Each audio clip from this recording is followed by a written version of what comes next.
ឆ្នាំ 1991 នេះដោយបំណងចង់ថែនិងរក្សានៅប្រពៃណីវប្បធម៌របស់ជាតិ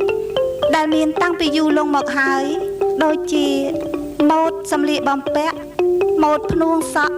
និងគ្រឿងអលង្ការតុបតែងលម្អកាយជាដើមដើម្បីកុំឲ្យបាត់បង់នេះជាម៉ូដសម្លៀកបំពាក់អាពាហ៍ពិពាហ៍របស់កូនក្រមុំកូនកំឡោះខ្មែរក្នុងពិធីសូត្រមន្ត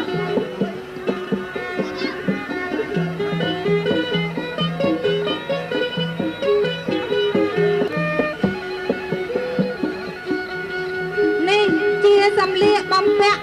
អាពាហ៍ពិពាហ៍របស់កូនក្រមុំកូនកំឡោះខ្មែរក្នុងពិធីទទួលផ្កាស្លាគឺជាសម្លៀកបំពាក់ទទួលផ្កាស្លារបស់កូនក្រមុំកូនកំ